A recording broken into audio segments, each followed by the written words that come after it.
earpods in. Hey there, everybody. Well, we could do this again. We did intros, and YouTube wasn't doing it. So, welcome to the island, everybody. It was a good little warm up that we had. So we're glad to finally get this out. We've been working on Welcome Island for a little while, so we thought we would just, do a little live stream, chat with everybody, answer some questions. So feel free to post up any questions that you have in the chat. I'm looking through it, and I can kind of field those.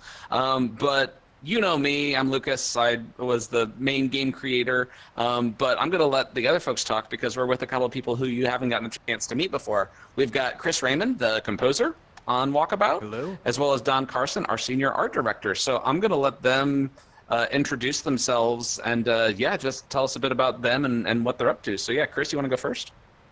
Yeah, I'm Chris Reyman. I'm the music composer here at Mighty Coconut. We were just saying during our warm-up that Lucas and I go way back, I think, to before Mighty Coconut was even Mighty Coconut, actually. We go way back and worked on a lot of projects together.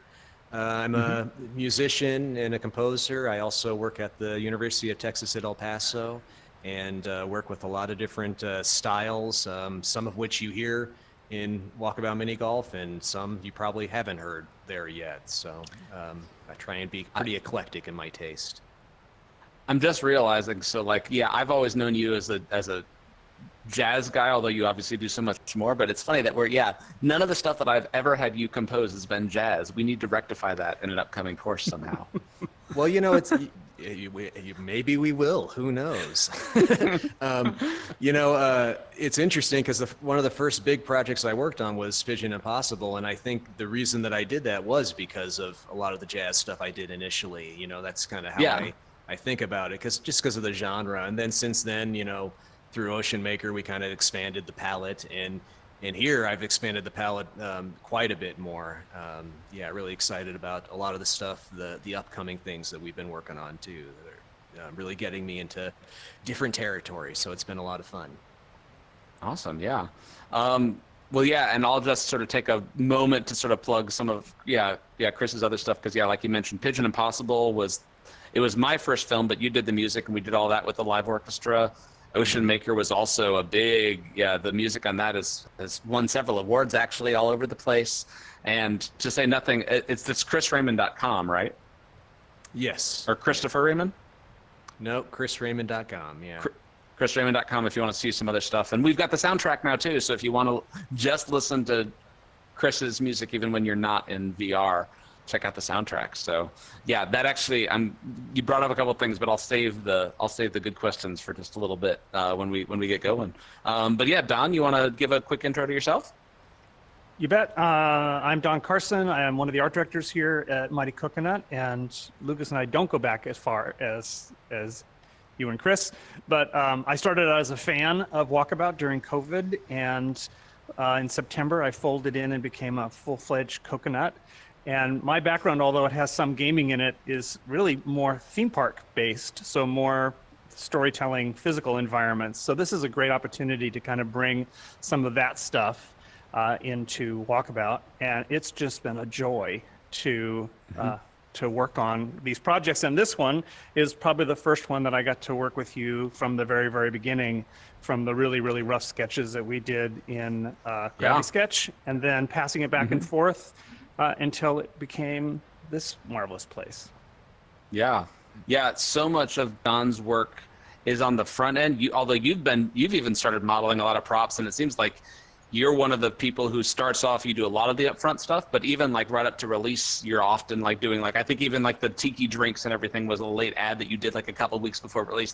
We need to plus this up a little bit. So you're pretty much on things the whole way through, but I can't wait for you guys to see. Obviously, this is sort of a testament to some of your talents, but also some of the new courses where we finally get Don on from the beginning, and I really think that it's upping our design and our storytelling. I mean, storytelling in the sense of creating these worlds and everything. So it's I'm just as excited to see some of the new stuff where we finally had you on from the beginning, because we haven't. This is the first chance we're getting to see it. So Yep.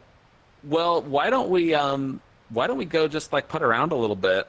In fact, I'm thinking, why don't we play a little game here? We can let's just pick a hole and go for it. We can sort of make our own little game. Why don't we just start off going for 29 here? But we can start off. By the way, if people don't know, new fun thing. So you know how you can pick up your lost ball now, just like you could if you also reached behind your shoulder and pull the thumbstick down. You could just pull one out of thin air and then just toss it anywhere, which is really it's like pulling out of your ear.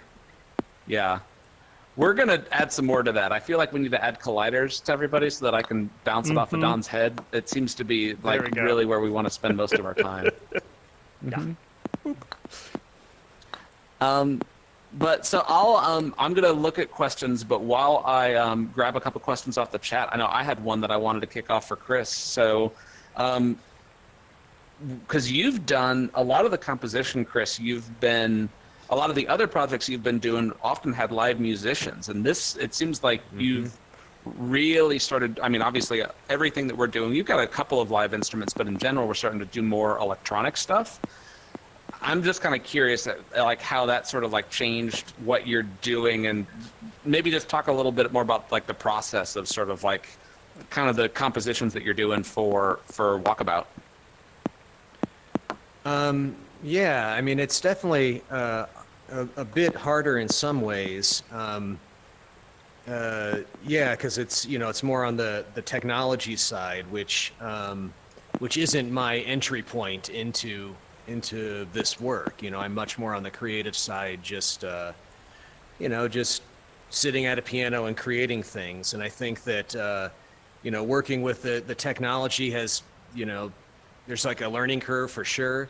But the benefit is that, you know, I get to kind of bring it into, you know, full fruition quicker and more, it's more iterative. You know, I can create something and listen to it right away and go back and kind of keep working on it, rather than, you know, the stuff like what we did for some of our past projects with full orchestras. You know, it's a lot of work alone in a room, and then a lot of stress to then put that in front of, you know, 30, 50 musicians and try and get them to do what I think they should be able to do, you know. So that's you know, it's been kind of ups and downs with that, you know, good things and bad things along the way.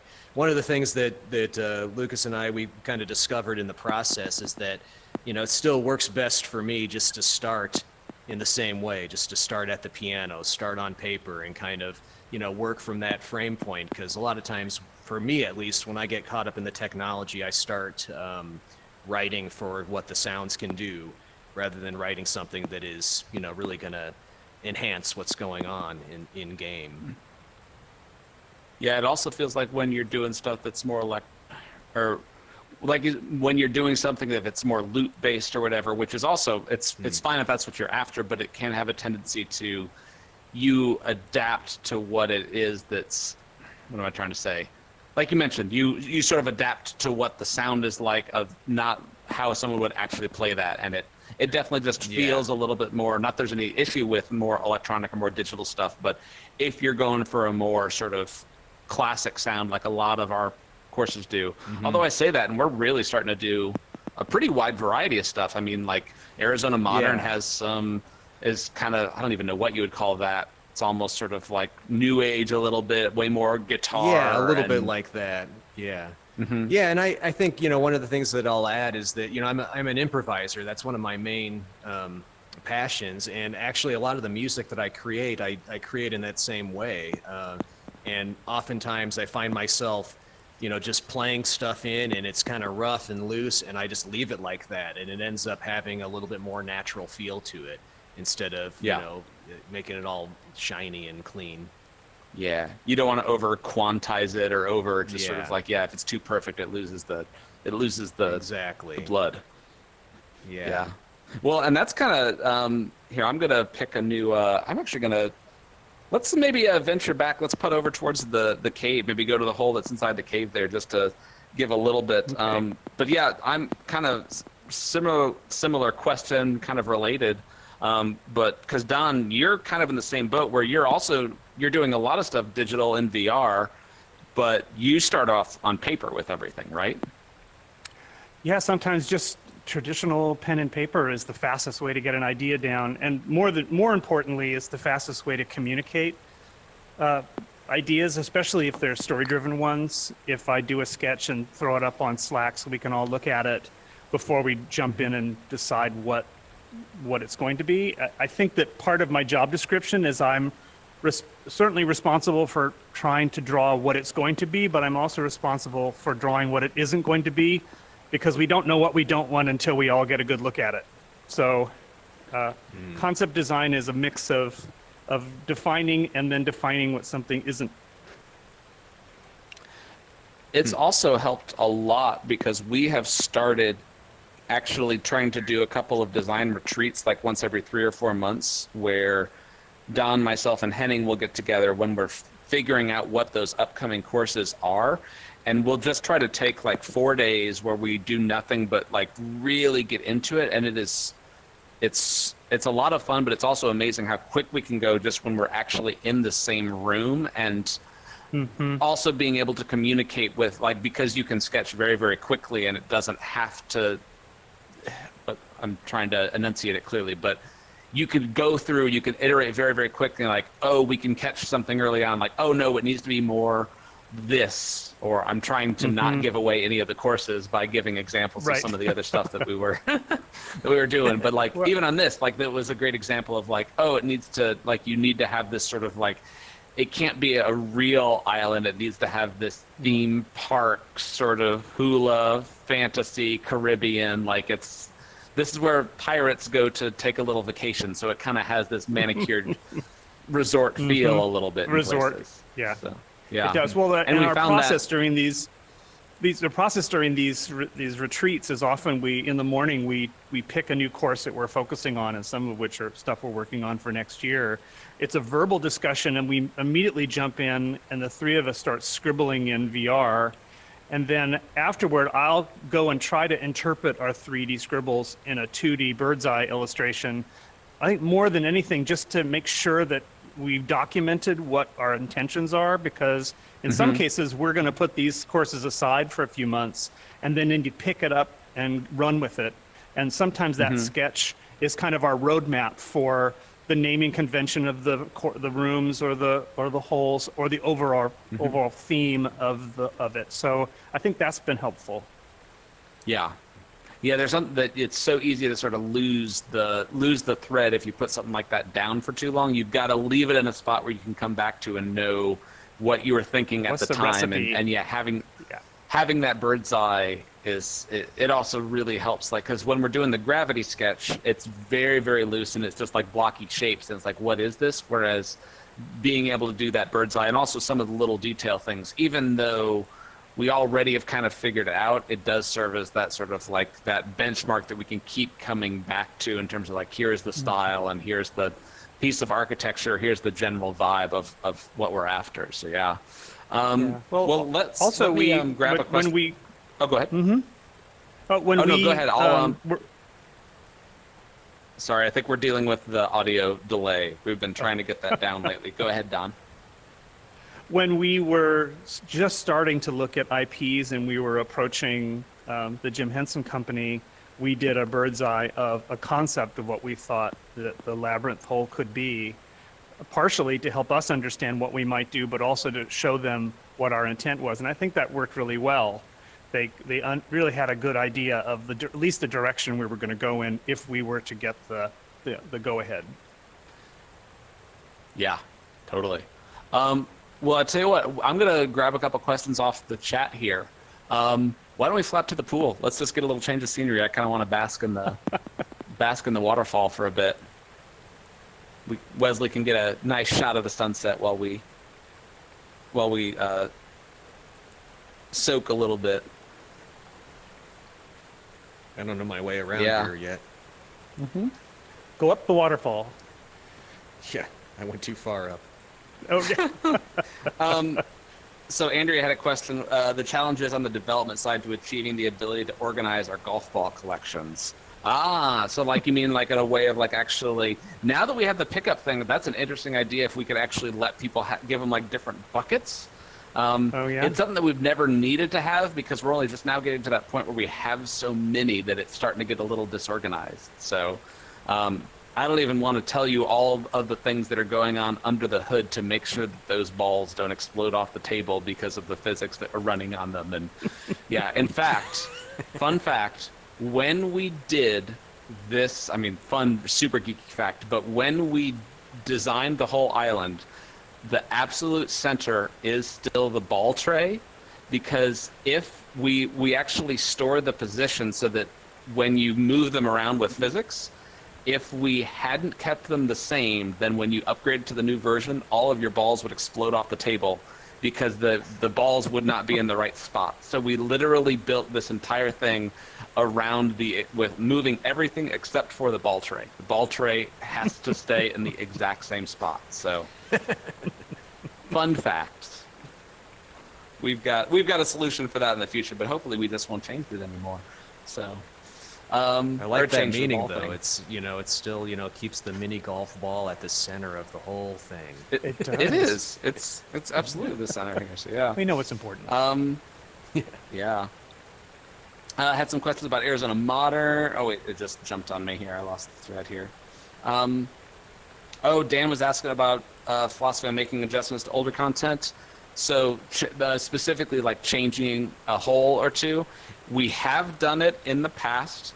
I can say pretty solidly that we're not going to do it again, because although we do like to go back and quote unquote make things better, people have also been playing so long and get used to how things are that it also creates the exact opposite effect, where then it makes everybody mad because you've just changed what they've spent a while working to do. So we've done it a few times, and it was mainly for things that we'll fix errors. Like if there's a place the ball gets stuck, we'll fix that. But we don't change the gameplay or the way things work like that anymore, because we've heard all of the counter arguments to that loud and clear. So yeah, let's see. Don, a couple of people were mentioning a lot of them have come into the island and said it kind of has a Disneyland feel. So they were several of the folks who didn't know your background with Imagineering. Can't help it. Maybe, Don, I'll piggyback a question off of that while I grab a couple other questions here. But maybe you could talk a little bit about the difference between designing for VR versus designing for real life theme parks and pros, cons, all that sort of stuff. Well, there's no gravity. There is no safety concerns or OSHA. There's no handrails to keep you from plummeting to your death. We have engineers, but they're not structural engineers. That's different. What's interesting, though, is that it would be easy to think that, oh, goody, I get to go into a game environment. I can do absolutely anything. But the physical world has limitations, but the digital world has limitations, too, especially on the Quest, which there's only so many polygons we can show. So the environment of rules that we have to work within are probably equally strict, but it's a good challenge to be able to create some place that has this much sort of ambiance, and yet the rocks look like, you can see the facets. We don't hide the facets. Our faces have facets. And so that's a huge difference, but I think it's kind of liberating in the design sense, because we know what our look is and we lean into it. Yeah. Oh, yeah, and I feel like we've really sort of, especially with you and Zach, our other 2D concept artist, Zach has been more on the execution. In fact, Zach did most of the avatar designs, really helping to figure out how this would look with the faceting of everything. And it's one of those things that if you haven't done it, you think like, oh, that low poly thing is so easy, but it actually takes a really artful eye to use the polygons in a way that adds to what it is. Like, even I'm just looking down at your hat, that's just sort of like, oh yeah, you can't model straw, so how do you sort of like get that idea of straw but in a much simpler blocky way, and it comes down to silhouettes and really clear forms and everything. So I'd imagine that it's also, though, a little nice to, we're reaching that point where we're going to have a lot more courses coming out. I keep saying one a month, and we're still looking like summer. We'll hopefully be able to start hitting that vibe, or hitting that stride, but hopefully it's a little faster than doing real life some Oh of my the God, designs for yes. real life theme parks. Well, I've worked on projects for 5 years that open up in parts of the world I've never been invited to visit. So I have entire projects that I've never seen. And here, it takes about 9 months, and then I can bring any friend or anywhere in the world in to show it off to, as long as they have a headset. Yeah, I've said it before, so I won't over repeat it, but yeah, the whole social aspect of something is, when this game first came out, like social VR was not really a thing yet because there just weren't enough headsets, and it's so lucky that we just happened to sort of like be doing something that none of this was planned when we were starting the game. So yeah, it's all just sort of evolved out of that. So yeah. Let me grab a couple other questions here. So there was someone asking, I'll just show you really quick. To get the ball to come back to you, you can just pick it up like you would a regular lost ball, or if you reach up for your shoulder, thumbstick down, and it'll be in your hand, and you can just, I really want it to bounce off. I feel like we're abusing, so Wesley is running the camera for us right now. It makes me feel better to know that he's actually got that headset sitting on like a music stand, and I'm not actually just like pegging him with golf balls right now, because that would feel abusive. So thank you, Wesley. Let's see. There was a couple other ones. Achievements. Yep, we're working on achievements. We're working on. We've got a whole thing. It's the whole feature as we're figuring out what we're working on next. We've got such a long list, and we're kind of like we want to work on everything at once, and we've now really started realizing that we've just got to focus on one thing. So this main menu, this was I guess we've done the avatars was the last major thing that involved a whole lot of back-end engineering, but the main menu was sort of the next thing, and it's one of those things that it doesn't seem that different, but just getting everything to work in the right way required us to change a lot of stuff. Even the idea of being able to putt while you were in the main menu was something that was fundamentally not part of the original design of the game, so it required a pretty massive amount of like restructuring how things work. But yeah, hopefully we're getting to a point where we could do more of those, and yeah, achievements, more of the sort of like the side quest stuff is all things that we're hoping to add more. I can't say, for certain or when that's going to drop, but it's absolutely on the roadmap that we're hoping to get to pretty soon here. So,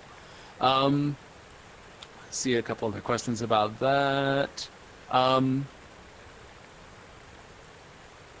Actually, while I'm pulling up another question, I've got another one for you, Chris. So I'm kind of curious because all of the courses have a very different sound.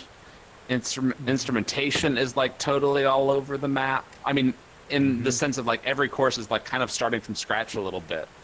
I'm kind of curious, like, is that fun? Is that sort of like, does that become a massive like, oh, I wish that I was just able to like stay in this space, like if you were doing a longer project? I'm kind of curious how you go about figuring out the sounds of each course, and then also just sort of like how you sort of like handle that sort of like starting from scratch and making everything sound different, yet it still feels very walkabout. Yeah, I mean, I find it really fascinating. I think of it kind of as world building too, in a way. It's like each of these tracks, I'm trying to create 3-5 minutes of music or something that seems like makes you want to hear like the rest of the music that goes with that world. That's kind of the way I'm always thinking about it. So when I'm kind of done with it and I have that feeling of like, oh, I should do another one that like goes with this, like that's a good sign. And yeah, I mean, I think the challenge is, how well do these things all go together? Does it all seem like it fits, in Walkabout? Because it's like when you can do anything, you can do anything, and so it's kind of like, how do you limit yourself? And yeah, I do a combination of things with these courses. Sometimes I'm thinking about like the music actually in that physical environment. I think that this music is kind of an example. This is like, in my mind, this is like a band. There's like a band that's playing this, and so that's sort of how I designed it. There's some other, I think Arizona Modern was another one that was kind of like that. I really thought of that as like, a group of like, old hippie guys that were kind of getting together and doing this thing.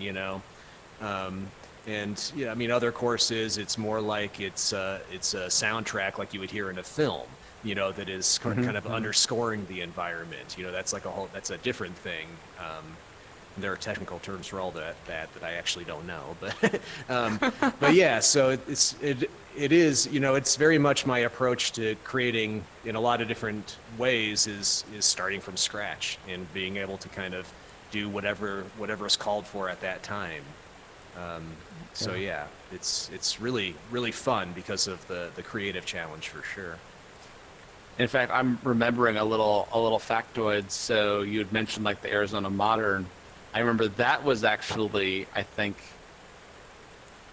your first pass, because we didn't have music when the game launched, and so you did the first 5 or 6 courses all at the same time, including the main menu. Yeah. And I think that I couldn't remember do you remember which one it was? Because basically you had done, I feel like, the Arizona Modern track. Oh wait, no. So Bogey's Bonanza, the soundtrack to that was essentially your first pass at Arizona Modern. And we were like, it's just a little too Western, but hey, we literally have the course coming out that this will fit. And then you went back and did a new sort of more modern, more electric sort of vibe for the Arizona Modern thing. And then that other one basically just sort of became Bogies. Yeah. I mean, it's interesting. Thinking back, I don't know how much I want to reveal, but there's some courses that I did like tons of versions, and some that are like, completely different than what the final one was. Some that were almost completely final, and then it was kind of like, yeah, we need to kind of start over. This isn't working, and then others that, it's kind of like the first pass, just the way that we talked about it initially, and the first pass was like, it's done. And the other thing that's interesting about some of that process is, the first batch, I did all of that without seeing anything, without seeing any of the courses or seeing any of the design. Now we're getting to the point where I'm actually able to play around in one of the ones you're working on and kind of get an idea of the vibe. And I'm also able to, like, I'm tapped into some of the workflow you guys have to see some of the, initial art designs too. So that's kind of a whole different process. Some of the earlier things we did, it was just, Lucas and I on the phone and him just giving me adjectives. It's like just a list of adjectives and now go. So it's been a whole different kind of process now that I can like be in the world and sort of experience it, and then go write some music. Yeah, we'll even do we'll sometimes do our reviews right in here, because the music, depending on how we do it in certain courses, it will actually sync up, so we can even like listen and be like, it's just like listening to the headphones at the same time almost. So like, oh, this part coming up right here, it maybe gets a little too active or something like that. But I think that probably totally. one of the tightrope line, or a couple of them, that you need to walk with all this music is it needs to be able to be something that you can listen to looped for. Sometimes like people are playing in a big group, like that can be an hour. Like that is a lot of time to be listening to the same track. So maybe follow-up question is this sort of, like, how do you balance that in terms of like making it really distinctive and unique and sound great, but also not sort of like agitate people? That's interesting. I think that's the real challenge, and that's the constant challenge. I mean, I think, one way I try and do it is just with layers, and I think this is the way a lot of recorded music works, which is, if you listen to it quietly, you hear one thing. If you listen to it loud and focus on it, you hear a whole bunch of other layers of things. And so I try to do something similar, have a kind of a basic, like the main thrust of what's happening be pretty obvious and overt, but then try and, get some little hidden gems in there somewhere, and a lot of times that's stuff that I can't avoid doing because I'm writing the music for me first, and I'm kind of like, oh, yeah, that's cool. And then, some of the time I can sneak that stuff past Lucas, and sometimes I can't. Sometimes it's like, that's a really cool idea. Totally doesn't work for what we need, or, like it draws too much attention, or, whatever. So yeah, I mean, that's the tightrope. I mean, that's the thing that I find the most exciting about it is figuring out, how I can make something that can fade into the background when you want it to, but won't drive you nuts if you pay attention to it. Yeah. Totally. Well, let's just get a little change of scenery. We might as well at least sort of like take a little tour of the island. Maybe we can. Well, I don't want to make Wesley sort of like follow us if we ride the raft for a little bit. Or maybe Wesley, can you just plant yourself on the raft, or is that gonna if we land on the back end of it?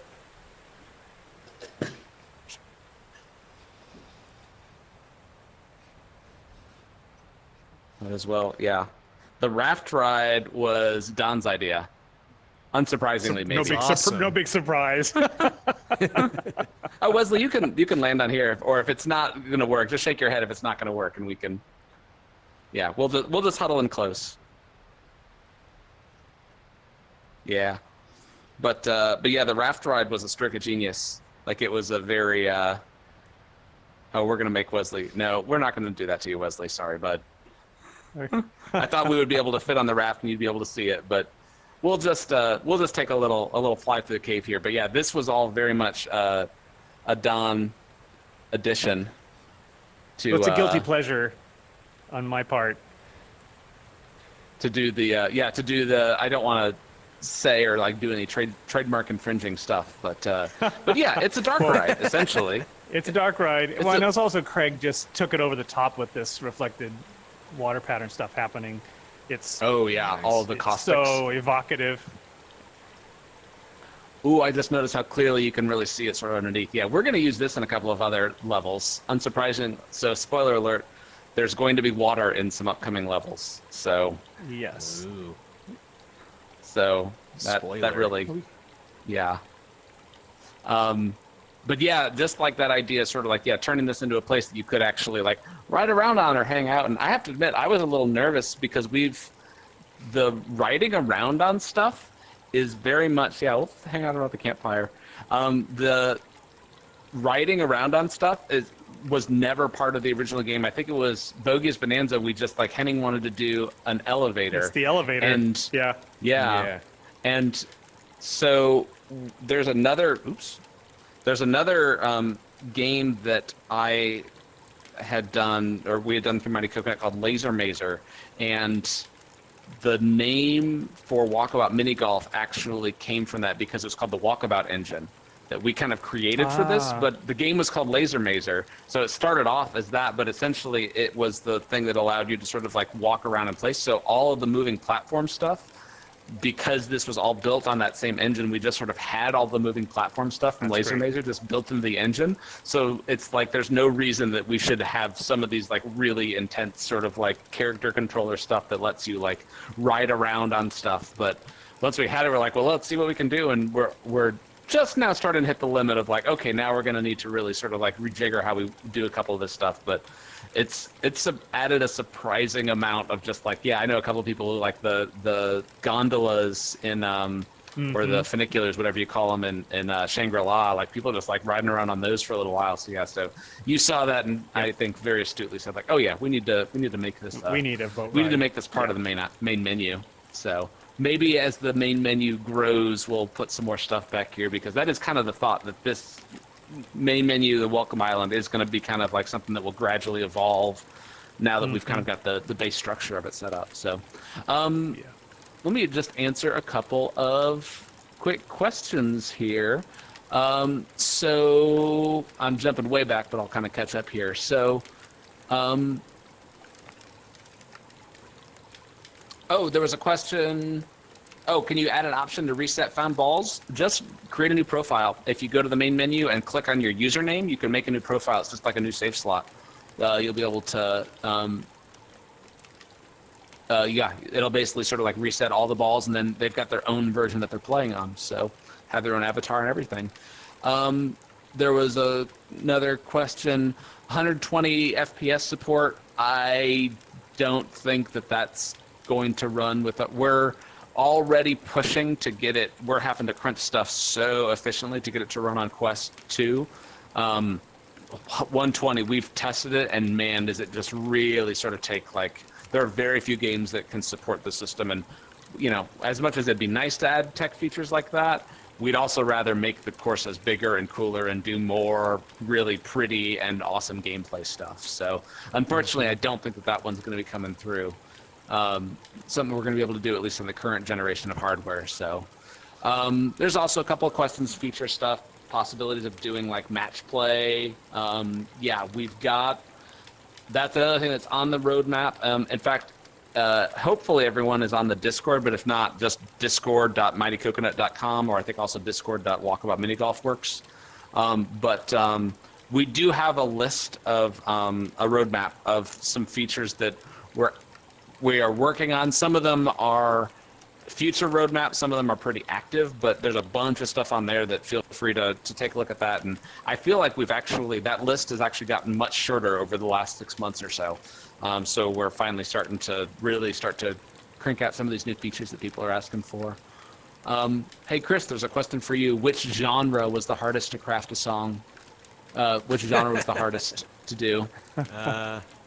Maybe you could help me answer that. Well, don't talk about any of the new courses yet. So just only the stuff that's released. Were those hard? Those were all easy, man. No, I'm just kidding. Yeah. I'm trying to remember.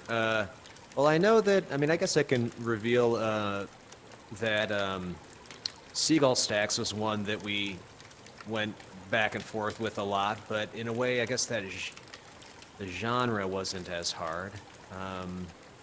I think Seagull Stacks was more, we were trying to find a very abstract idea with it that wasn't necessarily reflective of the course, and it had sort of, I'm trying to remember what even the initial version sounded like. I think it was... Well, it sort of sounded like it was to a different game.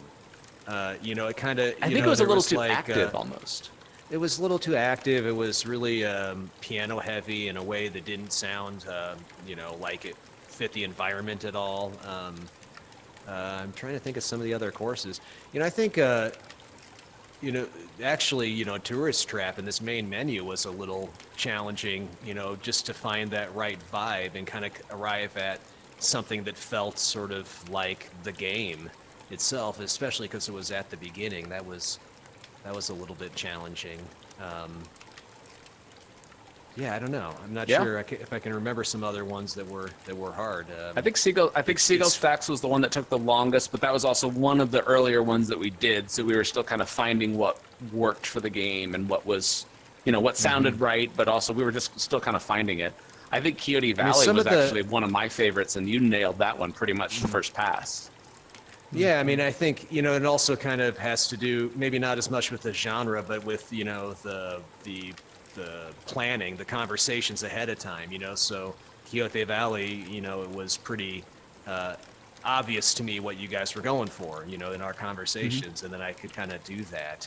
I think, some of the harder ones really are the, like the Lost Cities, I think, that's harder, not harder, but it requires a lot of research, it requires actually kind of like, going back and listening to some stuff, trying to read, as much as I can about something to figure out like what's actually going to seem like it makes sense there, but maybe, isn't too on the nose also.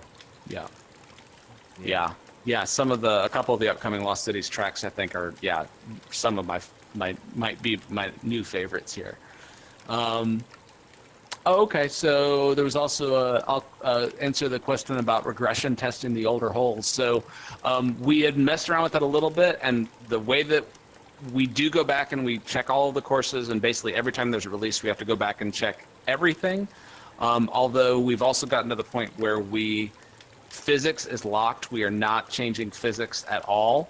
And just the general functionality has finally got to a place where it's pretty stable, that the only time that this course or this main menu was actually one of the things that was the most difficult, because like I mentioned, we had to change how things worked, and even just sort of enabling putters and a bunch of different stuff that we enabled for the main menu also had the knock-on effect of then breaking some stuff in other ones. However, none of it was really sort of like breaking how things played. It was all like the ability to pick up the ball and toss it, like that created some things like, oh, now you also need to be able, if you're on Seagull Stacks and you want to toss it and play this hole, we need to make sure that we activate that hole. So there's a bunch of stuff like that. And just sort of like, how a few things work that all is super technical. Oh, the bucket even has, of course, why wouldn't the bucket have collision on it? Popcorn. Really just sounds like popcorn. We do need to create like a more formal mini game with some of this stuff, like especially the tossing of the balls. Yeah. We thought about doing it we partially ran out of time, but also we kind of figured like, people are going to find their own things like this. So we also were like, let's see what people kind of come up with. And then we'll, from there, we can kind of, maybe we'll make a few games more official. But yeah, I know I'd mentioned a little earlier, modes and all that sort of stuff is definitely something that we're working on here. Let's see.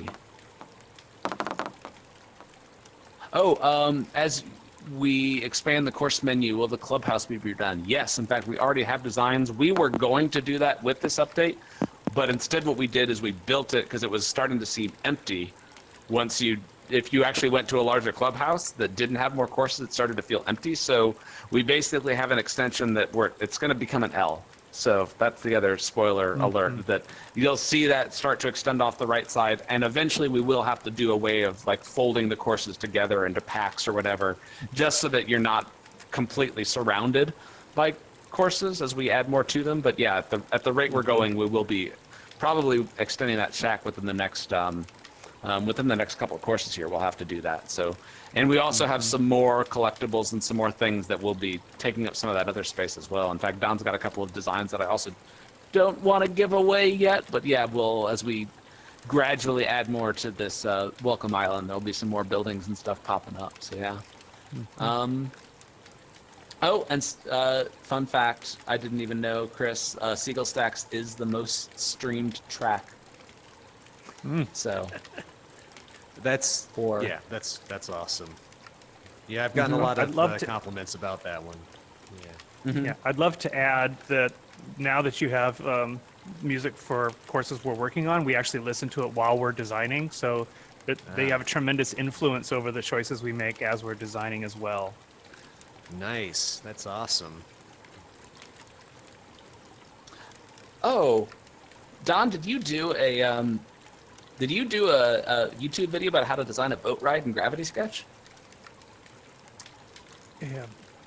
Yes, I did. Not a boat ride so much as I did a video on basically the principles we use of bringing assets in and arranging them. I had some friends asking how to do that, and sometimes it's just easier to do a video and throw it up on YouTube. So we'll have to repost that on our social media if that's sure thing. Just so that people can see that. That's super cool. Yeah, there's some more behind-the-scenes stuff that we're hoping to start releasing, especially now that the team has grown and we have people who are better at stuff, but also a much wider and more varied sort of like set of skills that everyone has. There's a lot more stuff that we want to show for the folks of you who are into VR and making stuff as well. And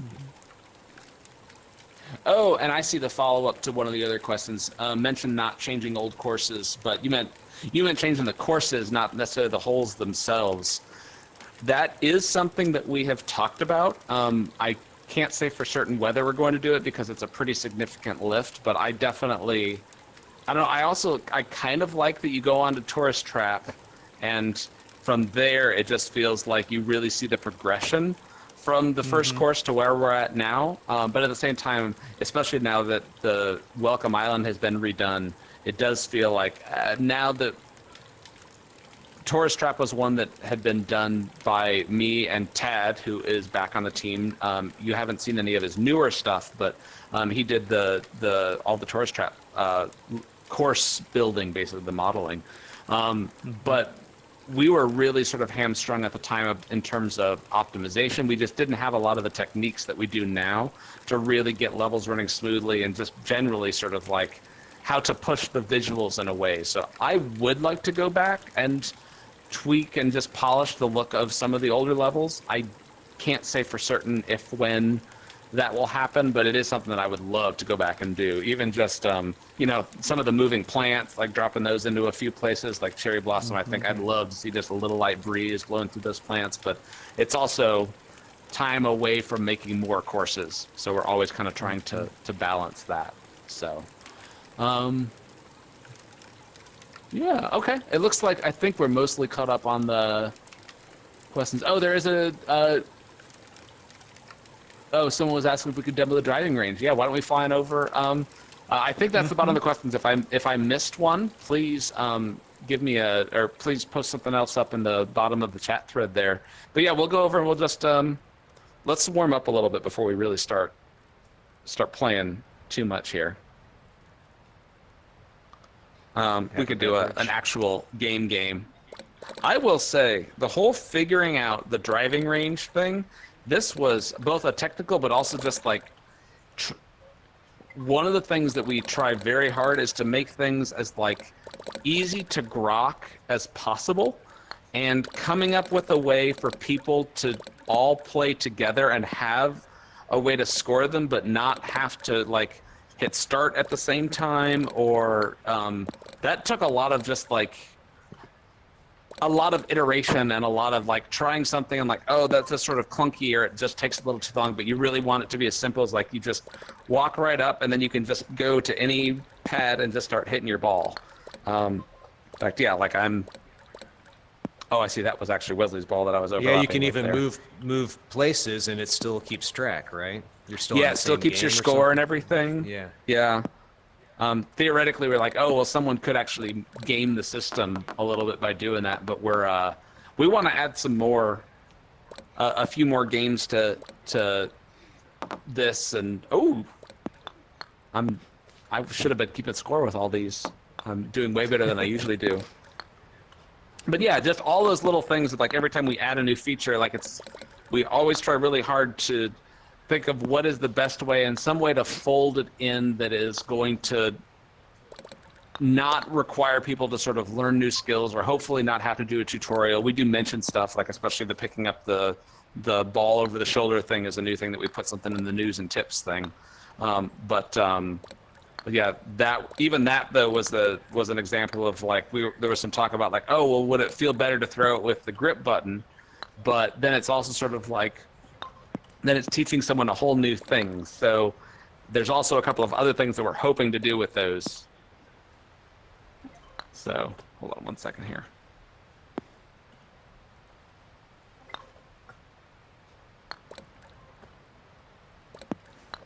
Sorry, I just had to flip my mic off for a moment. Something that you might also, if you haven't found it yet, hitting the A button will also take you right back to the main menu and right back to where you were at, just like going in and out of God mode in a regular course. That was also a pretty decent bit of engineering to make that work, that hopefully most people never notice it. So I guess I only pointed out just to say that we worked really, really hard on little things like that, that hopefully most people will never realize, but you appreciate it just as you're playing. So, yeah. Well, let's see. We've got just a couple minutes left. We can go just a little past the hour here since we started a little bit late. Oh yeah, why don't we just, I'll take some time to answer the last couple of questions that are coming through. So, ooh, pirate ship cannon battle. I love it. Oh, there's a question for Don. Were you able to get any of your own ideas for the courses like shuffled into the queue? Maybe I'll let you answer, like, just general for like how we choose courses and all that. Well, when I arrived, there was already a list of 100, so I think we'll probably get through those. So I think I get to influence the ones that we do, but there isn't a single one that we're working on that isn't aspirational and just downright fun. So I will say that there is one course coming up, or a series of courses coming up this summer, or we'll start doing, probably the first course we'll launch late this summer, probably after Labyrinth, that was something that you sort of like I was like, oh yeah, that's kind of cool, and it was an idea, but like you mentioned, sort of like the influence in the decision, so like, I want to do that, and you sort of took it and ran with it, and it pretty much became one of them because of what you did with it. And it's something that I don't know that we would have been able to wrap our heads around it without the approach you took, but you just were like, oh, I know what I'm going to do with it, and you just did it. It's like, oh, now we all see it in a way that I think that we didn't quite wrap our heads around until you had done that. So yeah, it also seems a lot like there are a lot of ideas that end up kind of getting combined in a way, that we have a long list of things, but then it's like, oh, well, we can kind of take this idea or these two ideas and mash them together and make something even cooler. Or sometimes there's an idea, it's like, that's cool, but it's not quite big enough to be its own course, but you can take elements of it, and there's a lot of that goes into it, as well as also just trying to balance it so we're hopefully providing a really wide variety of courses, and they all feel very different. You don't want them to all just sort of fall into the same vibe or the same space. And I know everyone kind of has a different favorite. Some people love Sweetopia. We're going to do more stuff like that, but also a lot of people are loving the more like Seagull Stacks or Cherry Blossom or Cutie Valley, some of the more mellow, like I just want to hang out and live in this space. I personally love that, and I'm always voting for, you know, more of that, just sort of like kind of very zen places to hang out too. So we're going to try to do a really good mix of everything. So let's see. I did see something else earlier about the trails on the driving range. I will say that one of the things that we do have on the roadmap is to not only do those, but also someone had asked about different effects. So we are hoping that will be something that we drop. I can't even say exactly when, but we've really kind of like honed in on some designs for how we're going to do that. So yeah, we hope to allow people to like kind of choose different effects and make the trails better. Because yeah, this trail was something that was in the very first version of the game, and it was something that I'd kind of put together. And now we've got people who can do these sort of really cool trails and particle effects way better than I can. So yeah, let's see. Oh, there's a question about the speed up, talking about application space warp. So that is a new thing that Quest did. The tough thing about that is that it requires you to be on very specific versions. So it's one of those things that if you design a new game around it, you can get some performance increases, but you kind of have to design everything for it.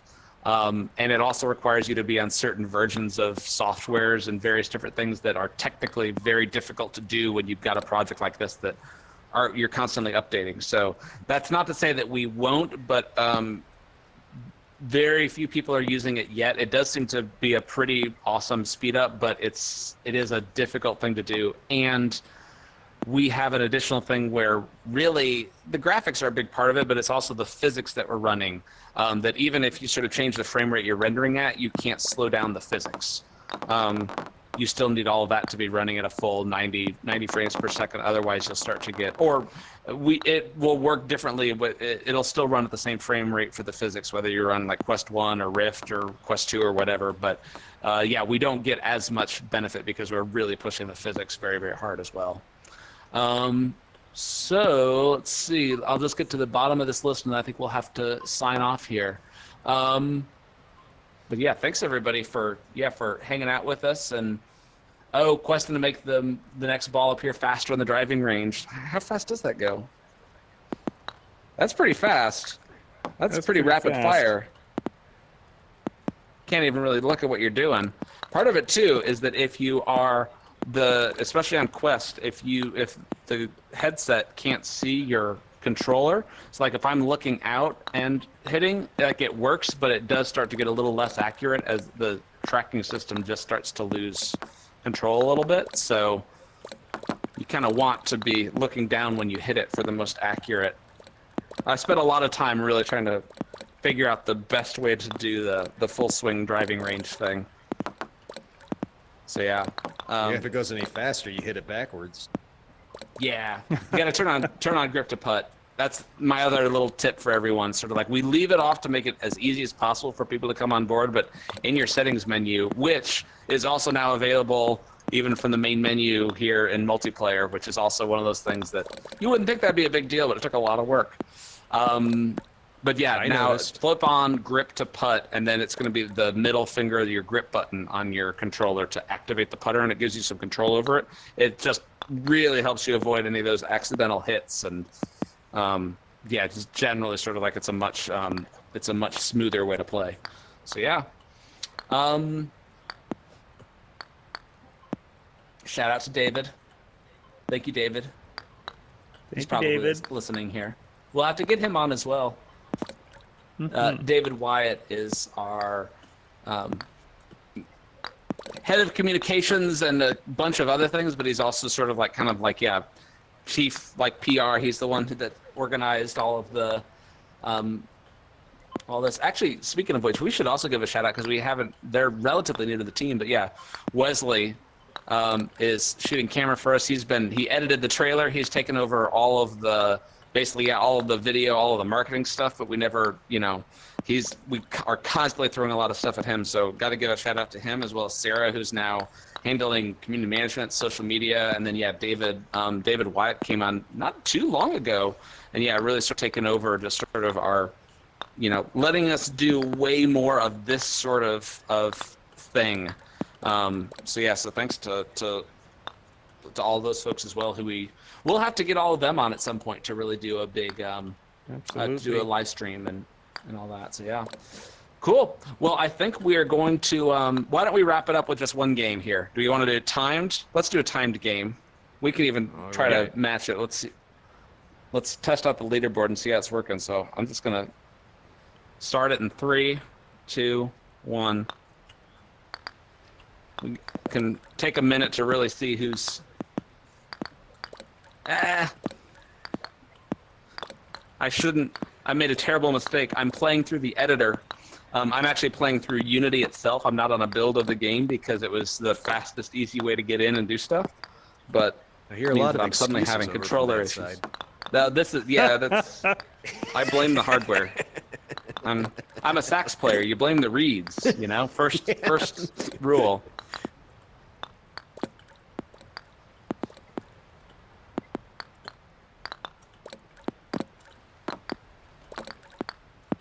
Yeah, every once in a while when you start going really fast, in Unity the performance isn't nearly as well because it's actually running like uncompiled code almost.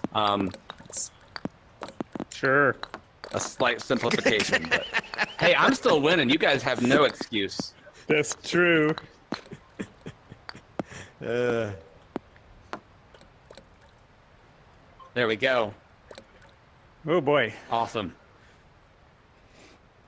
Well, that was maybe not the tour de force that everyone was hoping to see. So I feel like that's an accurate estimate though of our golfing abilities. So awesome. Yeah. Well, cool. Well, thanks everybody for tuning in to the live stream. We're going to be doing more of these, especially as we got more courses coming up. So yeah, if we didn't get a chance to answer something, ask it on the Discord or come by for the next the next live stream. So thanks so much. We'll see you then. Thanks. See ya. Bye.